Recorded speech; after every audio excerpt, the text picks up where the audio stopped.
Good evening and welcome to the Daily News Roundup. I am Abigail Smythe. Coming up in this evening's newscast, two Sagicor Bank employees charged following discovery of alleged multi-million-dollar fraud.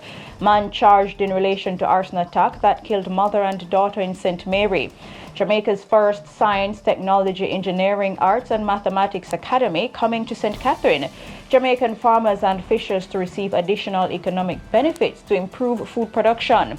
Kingston Public Hospital receives a new care facility that offers HIV services.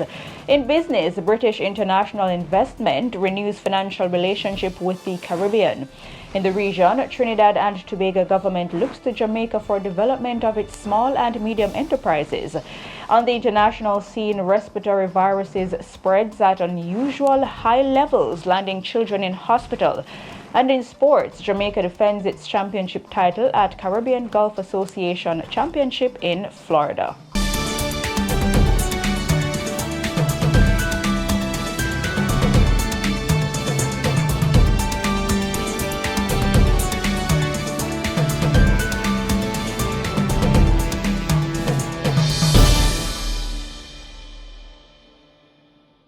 Now for the news in detail. Jamaican theatre icon and broadcaster Leonie Forbes has died. She died Tuesday evening at the University Hospital of the West Indies. She was 85. It is understood that Miss Forbes complained of not feeling well and was taken to the hospital early Tuesday afternoon. She had been active in theatre, radio and television for several decades and is a renowned and beloved actress, broadcaster and producer. One of her best-known stage characters was the misguided and subservient Miss Aggie in Old Story Time, who was a counterpart to Charles Hyatt's equally memorable Pa Ben. She exhibited extensive range and versatility, whether presenting on radio or television or performing before an audience. More than 50 of the over 180 immigration officers employed to the Passport Immigration and Citizenship Agency PICA reportedly went on strike on Wednesday.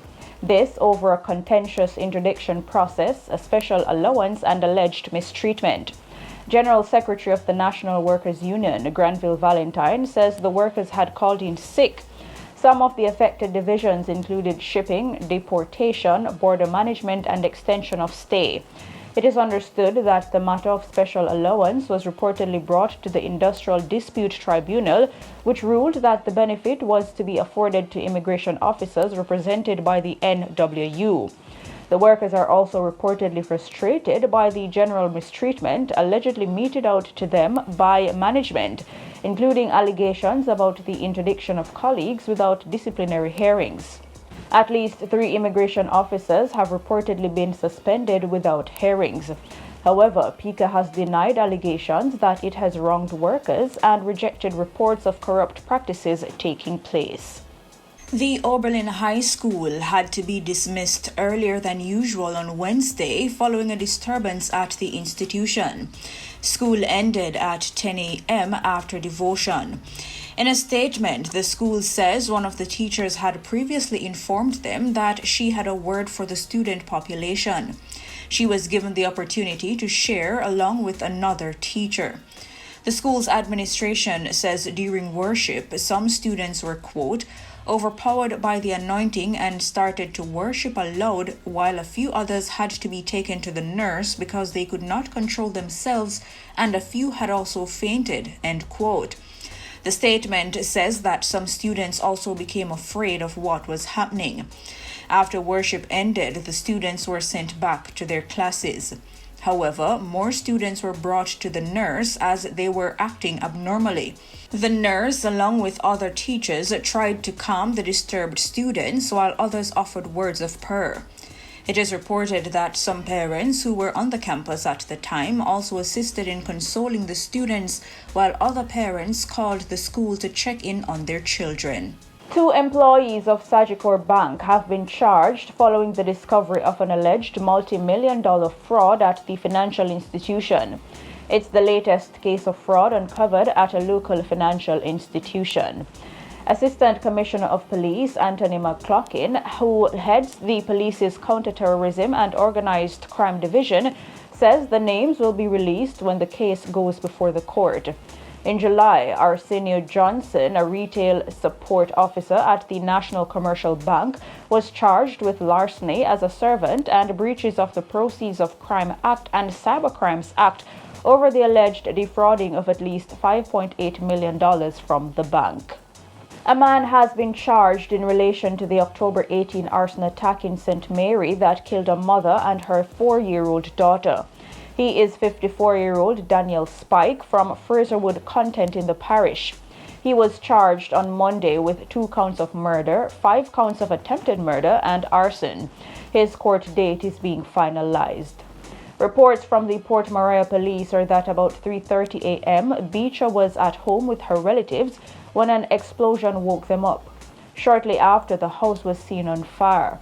The police and the fire department were alerted, and Beecher and other injured family members were taken to hospital, where she later succumbed while being treated. After the fire was extinguished, the charred remains of her daughter were found among the rubble.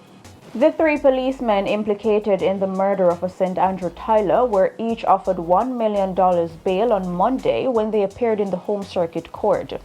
Corporal Miguel Eubanks and Constables Kemar Dennis and Purcell Carter were offered bail on murder and bribery charges after their case was transferred to the High Court from the Parish Court. They were arrested and charged in connection to the July 16 shooting death of 49-year-old Philip Wallace. It is reported that on July 16 at about 10:41 a.m., Wallace was standing in the Red Hills community when a white Toyota Axio motorcar drove up. The 3 accused lawmen reportedly exited the vehicle and fired multiple shots at Wallace, killing him. It is further reported that the accused men also shot at Wallace's companion, but she escaped without injury. The accused cops are alleged to have requested money from Wallace following a raid a few days earlier. The policemen had reportedly arrested Wallace, who was in possession of half a pound of ganja, but requested $150,000 to drop the matter. A sum of $15,000 was allegedly paid over to the cops, but they reportedly charged Wallace and demanded that he pay the remainder of the requested sum to prevent the matter from proceeding to court. Wallace, however, made a report to the Constant Spring Police and an investigation was launched into the allegations. Shortly after, he was shot and killed. Following investigations, the cops were arrested and charged. The lawmen are scheduled to return to court on February 3. Chairman of the Police Federation, Corporal Rowan James, is urging the Independent Commission of Investigations, INDECOM, to stick to its core function, which is to investigate matters fairly and transparently. The Jamaica Police Federation says members of the security forces will not be intimidated by utterances of the oversight body relating to recent fatal shootings by the police. INDECOM has said that it is concerned that members of the JCF may be in breach of the use of force policy in some of the incidents. Corporal James laments that INDECOM is mimicking a human rights lobby group, causing frustration and dampening the morale of rank-and-file members of the force who act as a buffer between criminals and law-abiding citizens. He argues that the Commission's utterances in the public domain will embolden criminals. However, he suggests that the police are, quote, not going to be retreating and allowing for criminals who are marauding our citizens, end quote. Meanwhile, INDECOM has urged the security forces to determine if there is an over-reliance on lethal force in the execution of their duties. The entity's commissioner, Hugh Faulkner, said this is among several questions which need to be answered following the increase in fatal shootings by the police since January. Jamaica's first Science, Technology, Engineering, Arts and Mathematics STEAM Academy is coming to Dunbeholden in St. Catherine. Land was marked on Tuesday for the construction of the institution, which will be part of the Greater Bernard Lodge development and will be erected on the 22 acres of land reserved for social services. Prime Minister Andrew Holness says the property, which was once a sugar plantation, will be used to prepare Jamaicans for the new world. He states that, quote, to stand on the grounds of a former sugar plantation and say we are going to build a technology school to produce the people of Jamaica who will not just be consumers of technology but will become producers of technology, that is the true liberation of our people, end quote.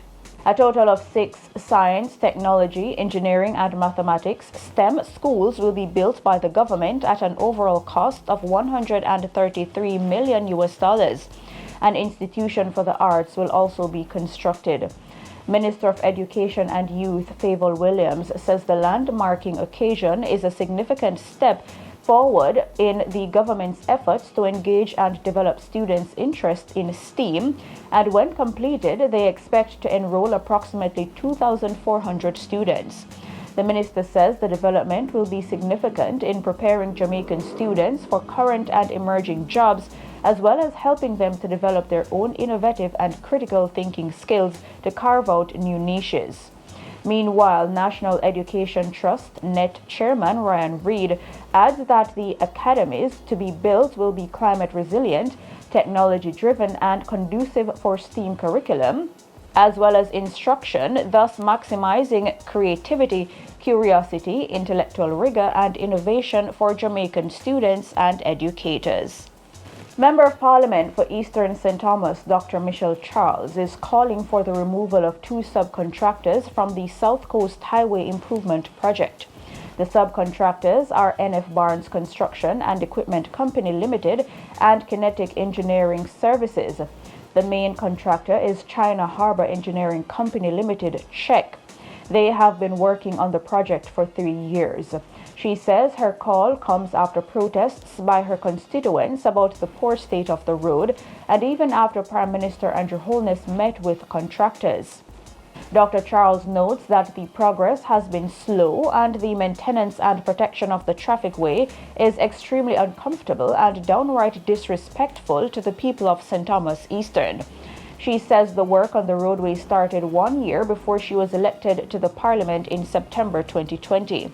Dr. Charles states that she has invited the minister with responsibility for works to tour the road, and he evaluated the progress and made recommendations. She adds that the Prime Minister also met with contractors. She says, quote, my people have demonstrated, I have negotiated, and we are left frustrated. After 3 years, I can no longer ask them to be patient, end quote. In August and September, residents of the affected communities mounted roadblocks to protest the dust nuisance and the poor quality of the work. Among the affected communities are License, which saw its main road being blocked on several occasions, Leith Hall, Bath, Portmorant, and Dalvey. She argues that the poor condition of the roadway and slow progress can no longer be tolerated, and as such, she is calling for immediate removal of the subcontractors and for the chief contractors, Czech, to completely take over the project. Dr. Charles was speaking on Tuesday during her contribution to the State of the Constituency debate. The Jamaica Fire Brigade, JFB, will be partnering with the groups representing persons with disabilities to train firefighters with the requisite skills to effectively communicate and respond in the event of a fire. The JFB says the effort is part of activities to mark Fire and Life Safety Awareness Week and will go beyond the week. Groups such as the Jamaica Council for Persons with Disabilities, Jamaica Society for the Blind, Jamaica Association for the Deaf, and Caribbean Christian Center for the Deaf are partnering with the brigade for the initiative. Public Relations Officer for the Jamaica Fire Brigade, Amelia Ebanks, says the initiative was started since most firefighters have been affected by the vulnerability of persons with disabilities, which is often overlooked. He believes it is the first time that a fire brigade anywhere in the world is tailoring its message toward this vulnerable group. Mr. Ebanks says senior citizens and their caregivers will also receive special attention under the initiative. The Jamaica Civil Service Association, JCSA, the major union representing public sector workers, has indicated that it is prepared to sign off on the wage increase aspect of the government's compensation review. This covers the period 2022 to 2025. The JCSA President O'Neill Grant says a number of sticking points were resolved after the meetings and consultations with the Minister of Finance, representatives from the Transformation Implementation Unit, and the Jamaica Confederation of Trade Unions.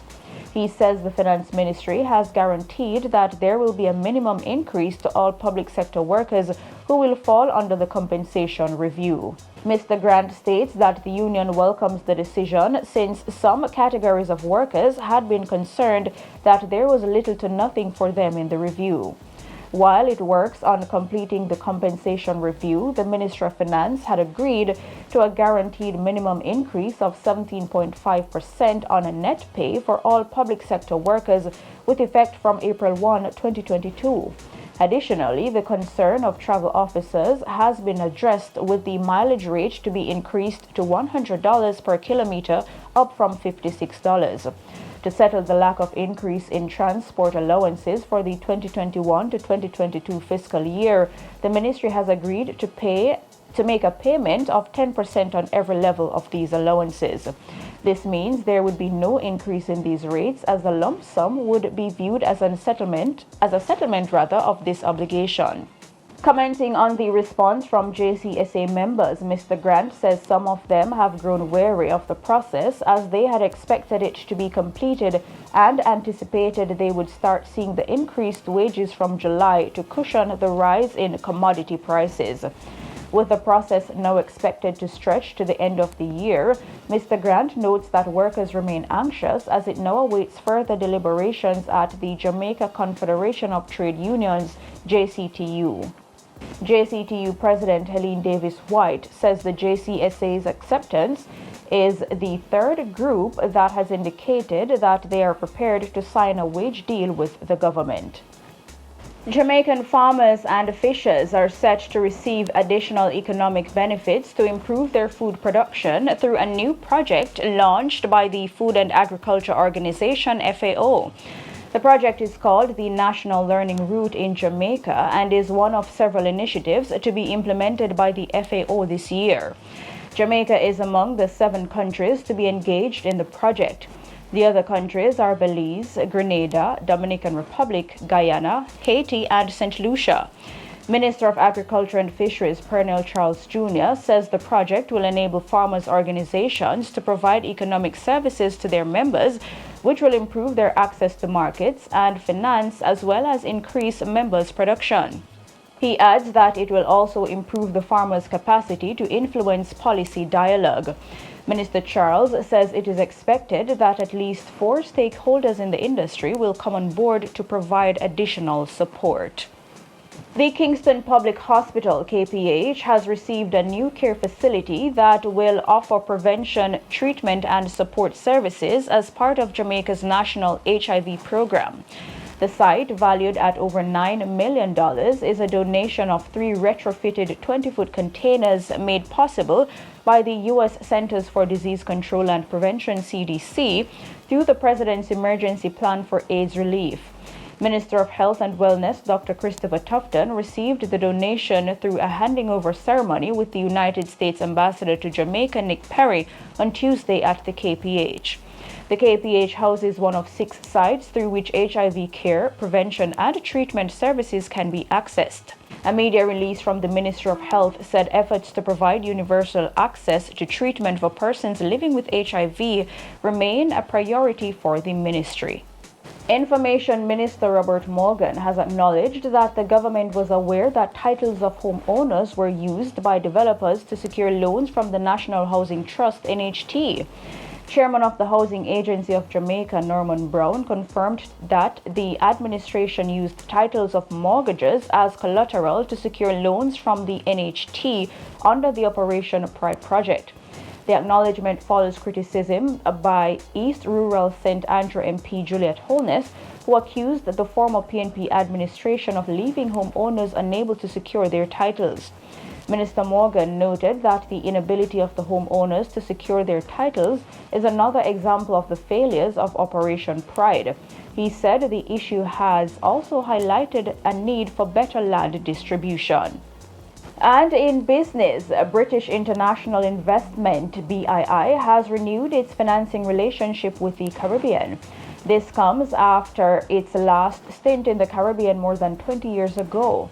The United Kingdom's development financing institution, formerly known as the Commonwealth Development Corporation, has earmarked billions in funds to support development in various areas.